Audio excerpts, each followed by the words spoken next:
O tema de hoje é meditação. E eu convidei para falar sobre esse tema a minha amiga de coração, Luciana K. E ela vai falar de meditação e escuta compassiva, algo muito especial. Bom, eu posso dizer que eu sou uma buscadora de caminhos que questiona a minha existência desde muito nova. Tipo, quem eu sou, para onde eu vou. E comecei muito nova a me interessar por caminhos. Tudo começou a partir de caminhos espirituais, de buscas espirituais, de caminhos considerados religiosos, né? Junto com isso, eu pesquisava astrologia, florais, me formei em medicina chinesa, em medicina ayurvédica, eu me formei em pedagogia, eu fiz teatro, fui atriz, trabalhei com dança, com consciência corporal por vários anos, com técnicas de educação somática do movimento. Só que daí chegou num momento que eu fazia muitas coisas, eram muitas demandas. Aí, num certo episódio da minha vida, veio uma clareza muito forte, que é você é terapeuta.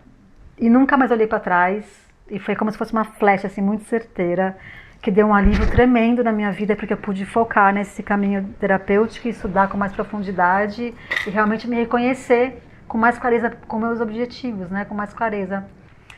E a meditação, ela veio justamente de uma necessidade de compreensão de mim mesma, porque eu trabalhava com o corpo, com todos os saberes artísticos, digamos assim, estéticos, mas ao mesmo tempo uma busca espiritual muito grande. Porque a meditação é um grande universo que começa com a respiração, que envolve o corpo, que faz essa conexão e que está ligado com certeza ao sagrado. Sim. E você vai trazer para a gente essa novidade, que é um conhecimento de uma meditação compassiva. Eu gosto de desmistificar um pouco essa coisa da meditação, porque existem muitos imaginários assim ligados à meditação que são muito místicos ou difíceis ou muito desafiantes, né? Você precisa passar anos e anos e anos e anos fazendo yoga, ou indo lá para o Himalaia, para o Tibete, ou simplesmente com muito esforço para você conseguir entrar num estado meditativo. E a meditação é simplesmente algo muito simples. Mas para a gente poder de alguma forma fazer com que a nossa mente aceite essa simplicidade total, a gente passa por técnicas e por caminhos e por percursos, às vezes com muito esforço, né? Sim, é simples depois que você acessou. Agora, o problema é você conseguir chegar nesse simples, porque existem muitas solicitações, que é bem o caminho que você conta. Eu penso que a respiração é o primeiro passo desse processo meditativo, onde você se desfaz daquilo que é essa meditação automática que a gente tem, para entrar numa outra proposta de entrar em contato com a coisa mais simples, que é o funcionamento do seu corpo e da sua mente. Porque da mesma forma que a gente respira o tempo inteiro, só que a gente não se dá conta, porque a gente está muito pensando em mil coisas, e a gente precisa focar olha, eu respiro, nossa, o ar está entrando, o ar está saindo, como é que isso acontece? Mesma coisa acontece com a meditação, está o tempo inteiro o estado meditativo em nós, só que a gente não se dá conta. Sim. E tem muitas técnicas que usam a respiração, de observar a respiração acontecendo, o ar entrando, o ar saindo, para conseguir entrar num estado meditativo. O ar que eu inspiro está sendo o ar que você expira, né? O ar que entra dentro de mim é o ar que você solta de você. Então a gente tem conexão com o todo através da respiração. Esse ar que a gente respira, que nos envolve. Então a respiração, ao mesmo tempo que é totalmente algo muito físico, ele é muito mágico. E a respiração, ela está totalmente ligada a essa consciência que a gente tem do nosso corpo. Porque se a gente entrar no estado meditativo sem nosso corpo, a gente não está vivo, né? Porque a gente começa meditando, pelo menos foi a minha caminhada, a minha trajetória.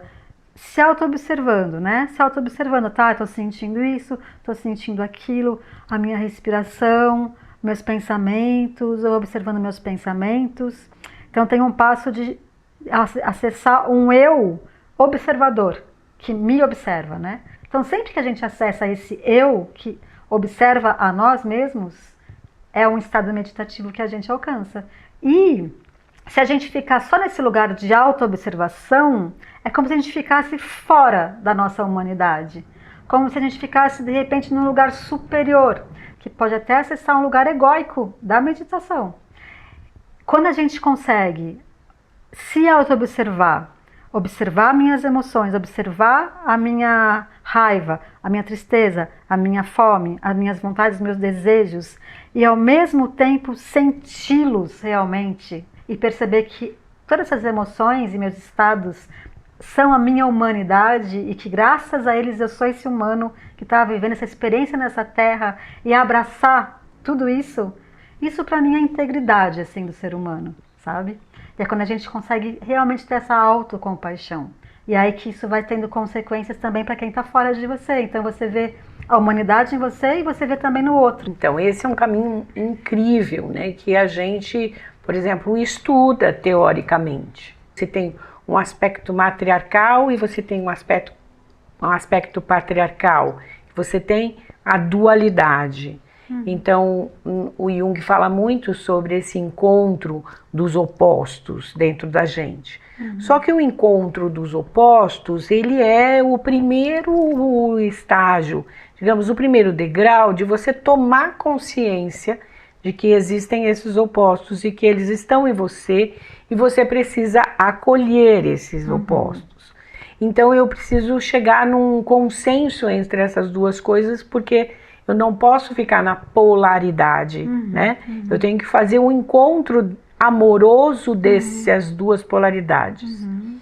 Então, o próximo espaço, que seria não o do encontro, seria o número 4, que seria a observação desse processo que você descreveu maravilhosamente. Então, entre as duas polaridades e esse encontro das duas, mas você precisa desse espaço de reflexão. Mas eu acho ainda que esse 4, ele reflete, mas ele ainda está no cognitivo. Ainda está faltando, talvez, o 5º ponto, a 5ª essência, que seria você considerar os aspectos positivos e negativos da sua vida, fazer o encontro amoroso dos dois, refletir sobre eles e se abraçar na compaixão. Exatamente. E essa compaixão que você fez nesse processo, que é seu, você compartilha com os outros.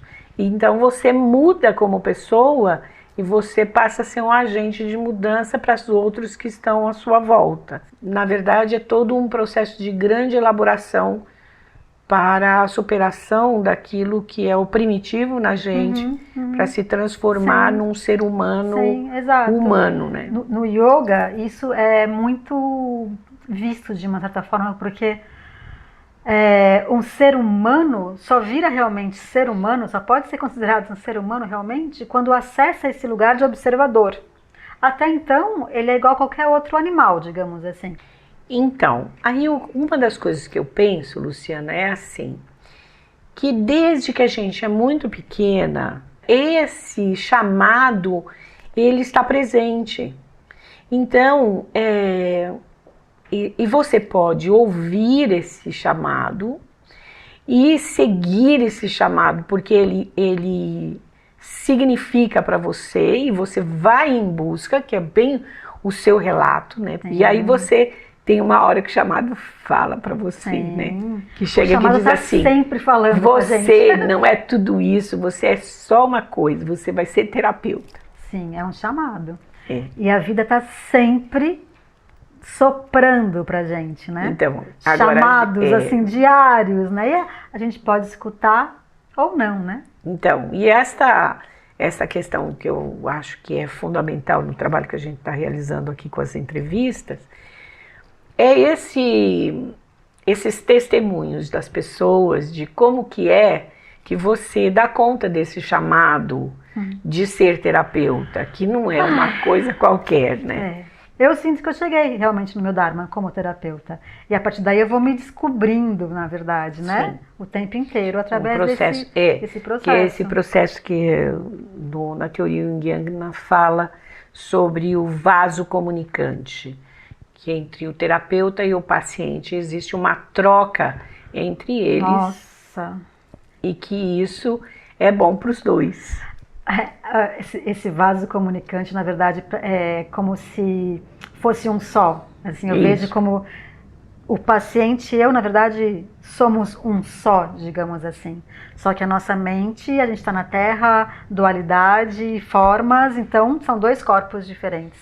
Mas existe um campo que a gente acessa. Quantas vezes a gente não recebe um paciente que tem a mesma história que a gente mesmo?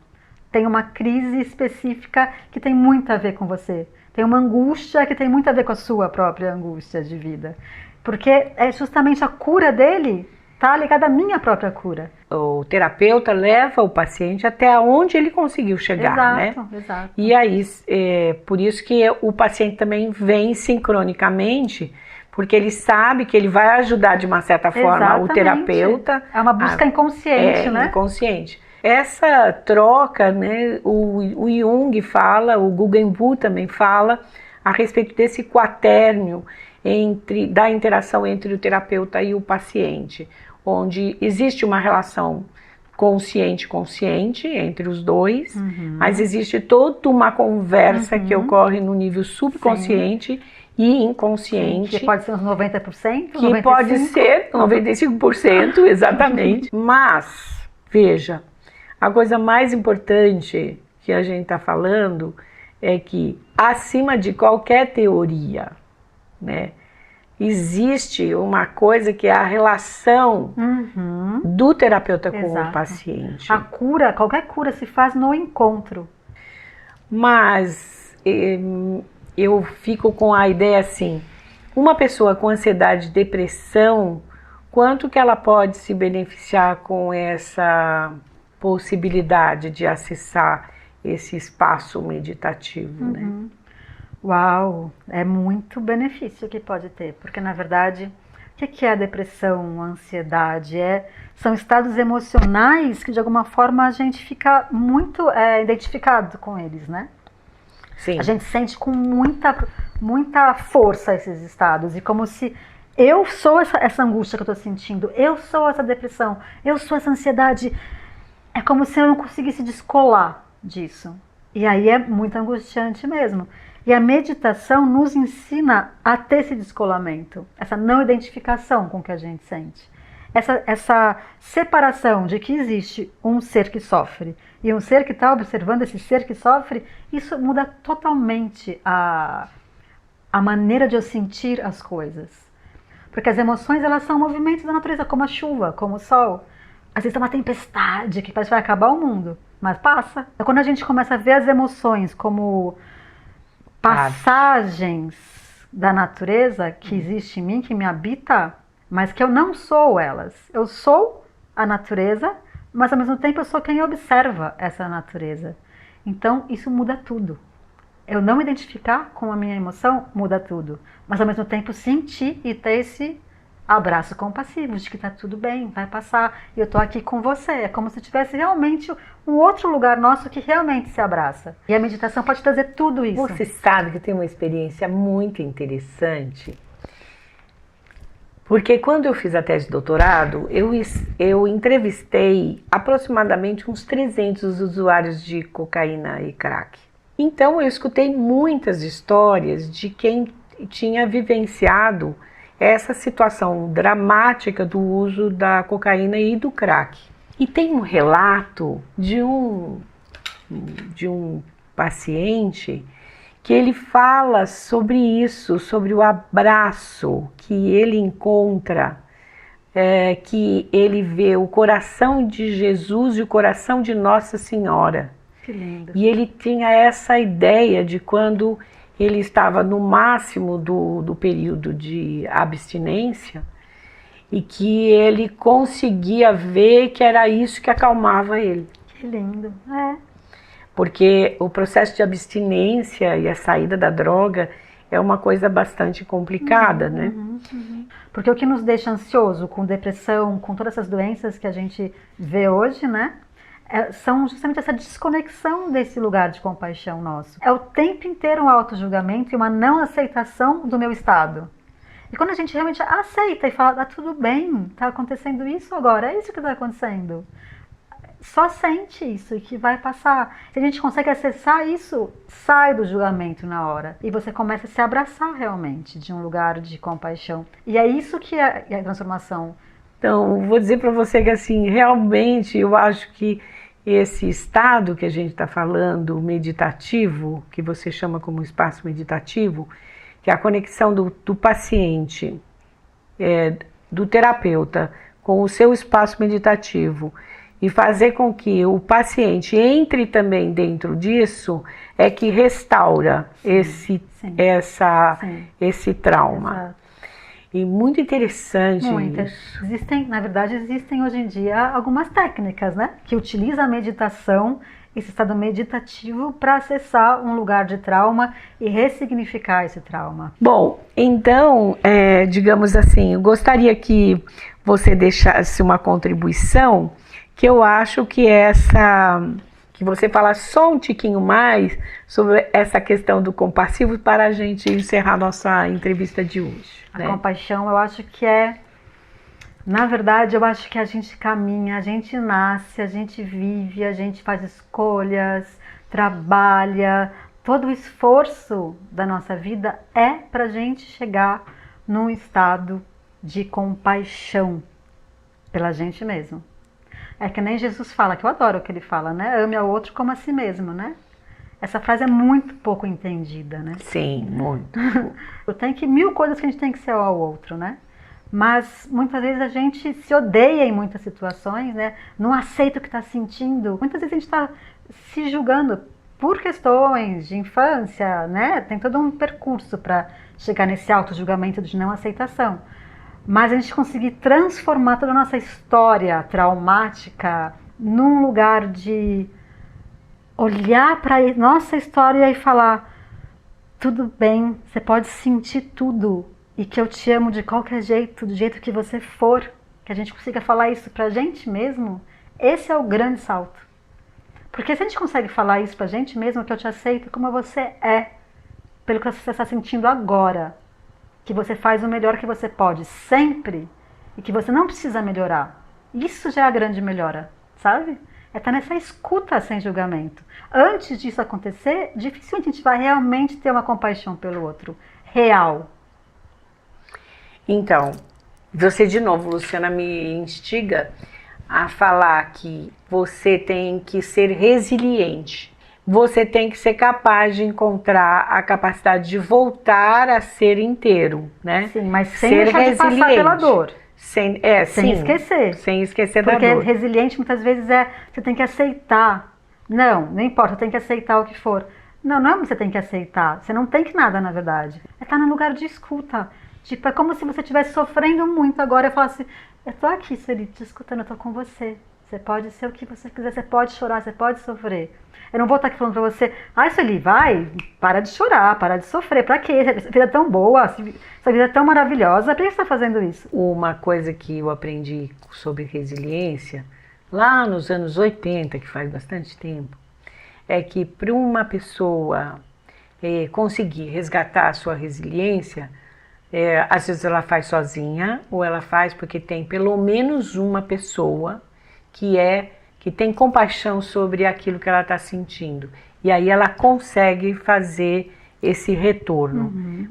É que a gente tem que entender isso dentro desse contexto maior. Exatamente. De que a vida, ela é uma grande experiência. É uma grande experiência. E esse contexto maior que você fala é esse lugar que a gente pode chamar de inconsciente, né? Que ele é infinito. E a gente vai vivendo e fazendo escolhas e criando realidades inconscientes. Só que a gente não percebe que está criando realidades. Acha que é o outro que é o culpado. Poxa, o outro fez isso comigo. Ele que é o culpado. Eu criei essa situação. Agora, de um campo expandido da compaixão, do que eu falei, dessa aceitação de que tudo está perfeito, essa pessoa que tá te abusando tem um significado maior por trás. Que não é só o fato de eu estar sendo... Então, porque não é uma questão de culpa, não é uma questão de pecado. Não é. Não é a questão de castigo. Não, porque tudo é experiência. É experiência. São só experiências. Nesse nível mais expandido não tem bom, não tem mal, não tem certo, não tem errado. São experiências que eu vivo para aprender alguma coisa sobre mim, sobre essa minha existência, sobre a minha existência humana. Então, Luciana, quero agradecer muito a sua presença. Eu amei nossa conversa. Achei incrível. Agradeço demais a sua contribuição. Eu que te agradeço, Sueli, por estar aqui compartilhando tudo isso que para mim é a minha vida. E a gente precisa compartilhar, né? Tem coisas que a gente aprende, que vive, experiencia, que precisa deixar fluir, né? Isso é um dos objetivos, é esse, da gente ser capaz de compartilhar aquilo que foi o caminho, a jornada que cada um de nós conseguiu. E que a gente possa servir de exemplo ou de inspiração para as outras pessoas que, por exemplo, quem está começando agora o processo de se transformar num terapeuta, de saber que esse é um processo individual, intransferível, que cada um faz absolutamente dentro do seu próprio nexo, e que esse nexo, por incrível que pareça, ele tem muitos pontos de convergência entre todos nós que somos terapeutas, tão diferentes um do outro. E a primeira coisa uma coisa que eu aprendi no meu passado, que é ninguém cura ninguém. É como a agulha que faz o tapete. Ela realiza todo o trabalho, mas ela não está lá quando termina o trabalho. Então, mais ou menos é esse o trabalho do terapeuta. E é uma escolha, né, que a gente é um chamado que está ligado totalmente à nossa própria profundidade. Como é que as pessoas podem entrar em contato com você? Olha, quem quiser entrar em contato comigo pode ser pelo Instagram, que é o FlyWorkIn, e também pelo meu WhatsApp. Então, por essas duas vias de acesso, vocês podem entrar em contato comigo.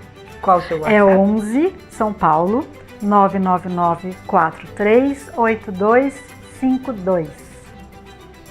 Então encerramos aqui a nossa entrevista de hoje. Curtam o vídeo, esperem os próximos e se inscrevam então no canal. Até mais!